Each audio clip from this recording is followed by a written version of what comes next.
Olá, rainhas maravilhosas! Para quem está chegando aqui no canal, não conhece ainda, meu nome é Fernanda Fernandes, sou terapeuta, sou consteladora familiar, escritora e sou estrategista de negócios femininos para as redes, para as mídias sociais, com gestão emocional.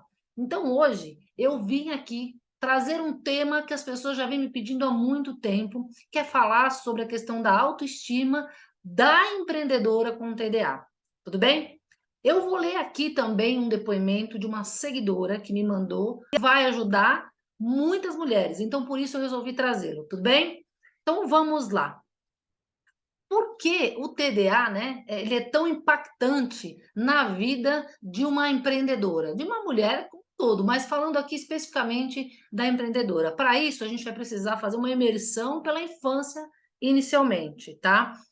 O que acontece? Rótulos na infância, que são dados por conta do comportamento da criança que tem o TDA. Só que a maioria das empreendedoras que eu atendo foram diagnosticadas com TDA muito mais tarde, né? A gente vai falar um pouco mais para frente sobre isso aqui nesse conteúdo, mas basicamente, quais são esses rótulos para vocês se orientarem, né? Para quem está chegando aqui, está se inteirando do conteúdo. Bom, primeiro, falta de atenção, que é uma das questões, dos sintomas das mulheres que têm TDA. A questão da agitação, desempenho escolar. Muitas vezes tem vários relatos de várias clientes que eu já atendi, a questão da violência física, ou seja, apanhava ou então ficava de castigo por conta desse comportamento. Sem falar na questão da comparação, a comparação constante por conta de, olha, seu amiguinho não faz assim, seu irmão não é assim, sua irmã não é assim, né? Então, a partir desse olhar, começa-se então essa criança a se ver e a se entender de forma completamente diferente. Então, todo esse rótulo, todas essas questões, toda os impactos que aconteceram dessa infância por conta desse transtorno, agora trazidos então, somatizados e ainda mais potencializados na vida adulta, pelo fato de quê? De não ter tido um tratamento anteriormente, né? Então, assim, o TDA, falando da questão da empreendedora, desse impacto na vida de trabalho, ele é reconhecido, gente, como um dos transtornos que mais afeta negativamente a autoestima das pessoas, né? Não é só ele, claro que existem outros, mas, assim, ele é extremamente impactante nessa questão que envolve a autoestima. Então, eu peguei, selecionei aqui para vocês, né? O depoimento que eu vou ler aqui na íntegra, para não, assim, não deixar nada faltar. Eu achei interessante trazer assim, sem mudar nada, exatamente do jeitinho que ela me escreveu. Então, basicamente, ela falou assim: ó, o que me tira o sono é não saber monetizar todos os serviços que eu ofereço e todas as atividades que eu faço. Sinto muitas vezes que as pessoas estão abusando de mim. Sempre querem uma consultoria via WhatsApp e muitas vezes sinto que se aproveitam de mim nesse sentido, né? Olha só, aí já tem essa questão de mais preocupação, né? E necessidade de atender às demandas das outras pessoas. Então, por isso não se coloca limite algum aqui. Consegue observar? Vocês vão ver mais para frente, né? Pedem para avaliar exames, pedem dicas de produtos, me mandam fotos de produtos para eu dizer se eu recomendo ou não. Olha a questão evasiva, né, das pessoas. Não ligo de fazer uma vez ou outra, mas depois que a pessoa tem o meu contato via WhatsApp, parece que perderam completamente o limite. Inclusive enviam mensagens de segunda a segunda, durante o dia ou de madrugada, inclusive nos feriados. E isso vai me irritando. Então, assim, a falta de colocar limite, ela não consegue estabelecer limites nessas relações. A autoestima é sim um dos fatores que contribuem para que ela não faça esse movimento. Claro que existem outras questões, mas eu conheço, né, a gente conversou mais profundamente, então assim, a autoestima realmente bombardeada, não consegue dizer não e colocar limites. Necessidade do quê, gente? Aceitação, né? Consegue perceber? Aí ela continua: entrego sempre muito além do que os outros profissionais entregam, mas ela coloca aqui, ó, não quero ser amada. entre aspas, né? A gente fala na psicanálise, o ato falho, aquela coisa que sai, a pessoa diz, "Oh, saiu, né? Não quero ser amada." Claro que ela quer ser amada. Quem quer ser reconhecido é uma forma de querer amor, né? Então ela diz assim: não quero ser amada. E sim pelo meu trabalho, mas acho que estou acabando recebendo menos do que eu gostaria, comparado a tudo que eu entrego, e acaba se tornando sem fim esses e acaba se tornando sem fim esses agrados. Olha só, então assim, não é um agrado, né? Na realidade, acaba não sendo um agrado. Existe uma relação que está aí em desequilíbrio, né? Nesse envolvimento com o cliente.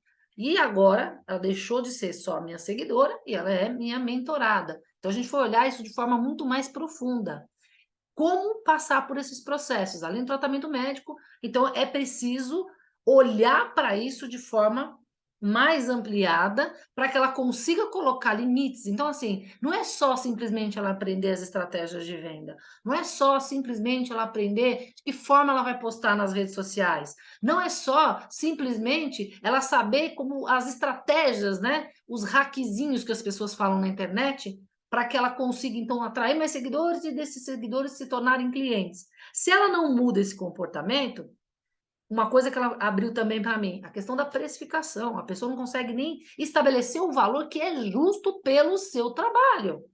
A pessoa também acaba não conseguindo fazer com que tenha uma revenda, ou seja, vendeu e faça com que o cliente compre mais do serviço dela, né? A pessoa fica assim também, o cliente fica amarrado, assim, ele recebe demais e ainda ele estabelece o preço. O cliente, então, acaba dominando toda a situação. Isso é desgastante, o sistema de desvalorização vai ficando acionado, fora de comparação que ela citou, né? Na mensagem que ela me mandou, porque ela olha para os outros profissionais que sabem menos do que ela e tudo mais e acabam conseguindo mais retorno financeiro do que ela consegue. Então, olha como isso impacta. Então, dentro desse universo, além do fato dessa questão da autoestima, de não conseguir estabelecer limites, né? Eu não estou falando que todo mundo que tem TDA e tem questão com autoestima é exatamente como ela, tá? Eu estou dizendo que muitas mulheres que têm questão com autoestima e têm o transtorno do TDA acabam performando como ela, tendo situações parecidas com as dela, tudo bem? Outra coisa, na mulher, o impacto é muito maior, gente, com esses desafios. Porque a gente for olhar aí de percentual, tá? Quem mais acaba tomando para si a questão da casa?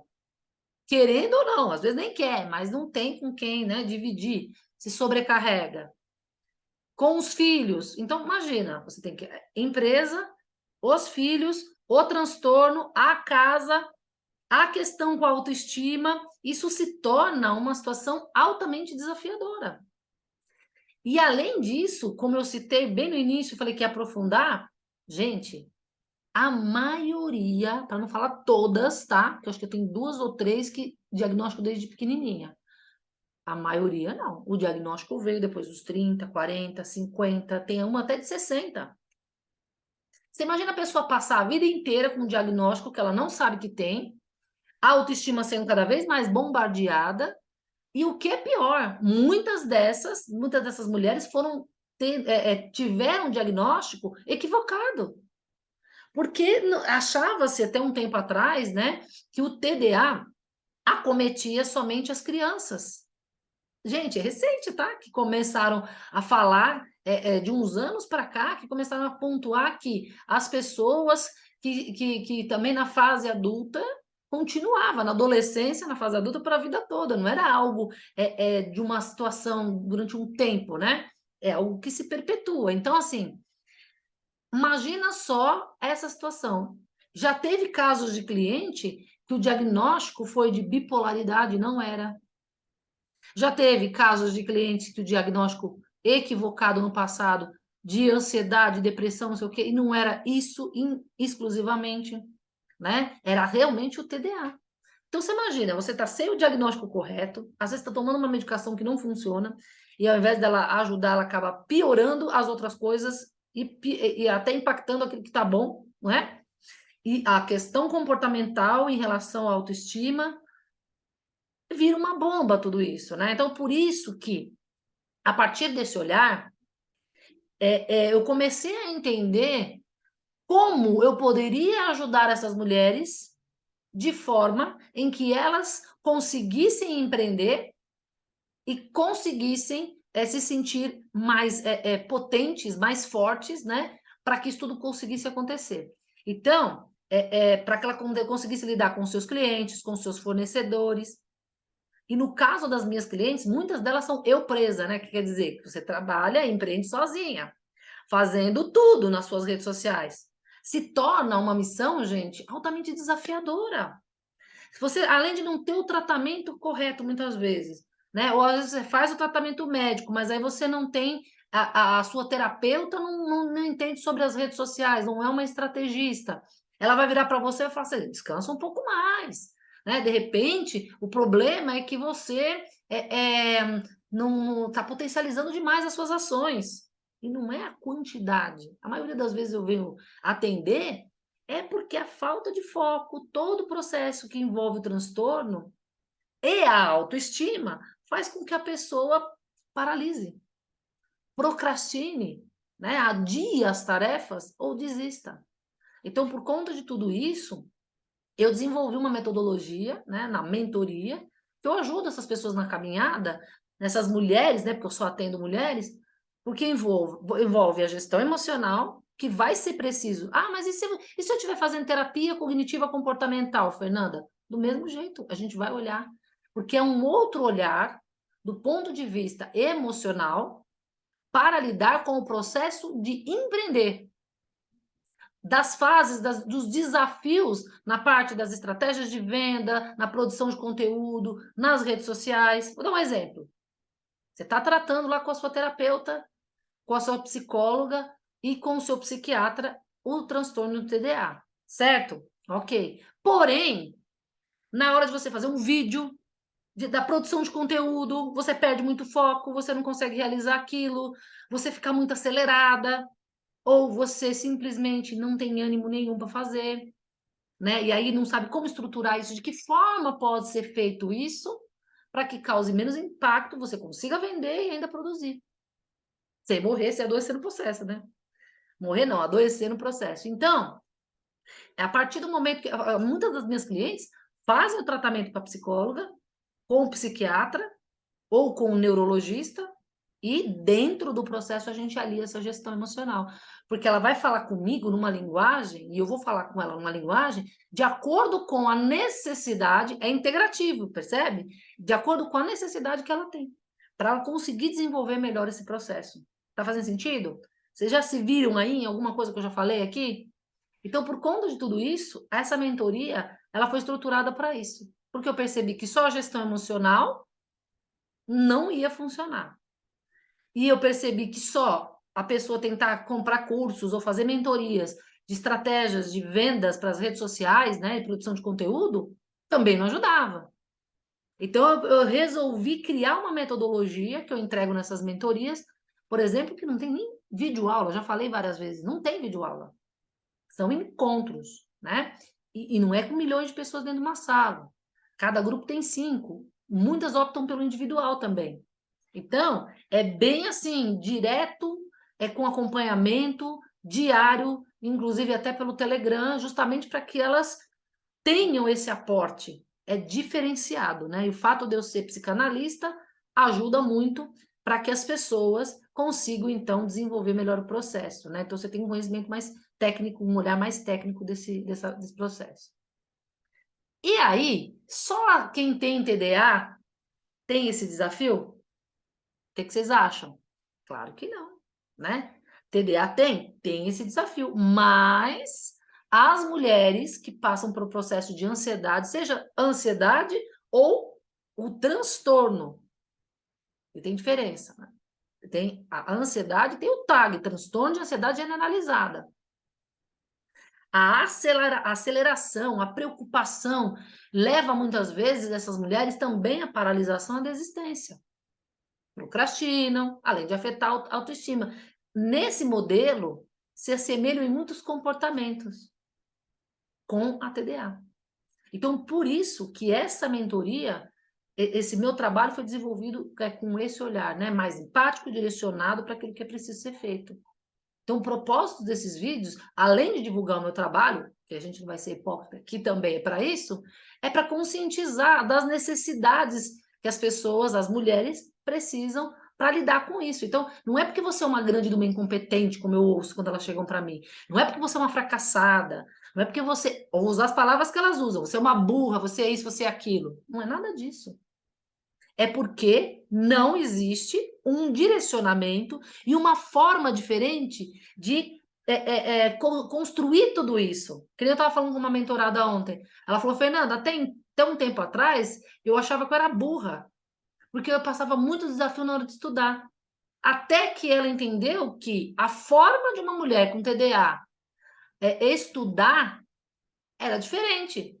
Então ela aprendeu que precisava ser visual, com poucas coisas na mesa, não era com um monte de vídeo, era como se fosse fazendo um teatrinho, ensaiando, falando em voz alta, que aí ela aprendia o conteúdo. Percebe? São formas diferenciadas. Então, o meu objetivo com esse canal aqui não é só questão de divulgação do trabalho, mas é a conscientização que é possível ser feito, só que vai ser feito de forma diferente. Não é como é feito entregue para todo mundo. É feito de uma outra forma e vou falar, muitas das minhas clientes atingem excelentes resultados em vendas, tá? E em produção de conteúdo com uma metodologia adequada. Às vezes, muitas delas com muito mais, não vou falar todas, tem uma ou outra que tem uma dificuldade maior, né? Mas assim, a maioria esmagadora com resultados melhores do que gente que não tem transtorno nenhum. Então é por isso que eu trouxe esse conteúdo aqui. E aí, eu quero saber de você que está acompanhando meu canal, o que que tira o seu sono? O que que tira aí o seu sono? Comenta aqui para que eu possa, né, tirar o seu sono dentro desse processo de empreender por conta do transtorno. Tem mais alguma coisa que eu não falei que você gostaria que eu falasse e complementasse nesse vídeo? Então você traz aí para mim, tá? Esse conteúdo para que eu possa trazer mais contribuições, ampliar mais essa discussão entre nós, tá bom? E claro, vou convidar você, rainha maravilhosa, a se inscrever aqui no meu canal, ativar as notificações e recomendar para as pessoas, tá certo? Gratidão e a gente se vê no próximo vídeo.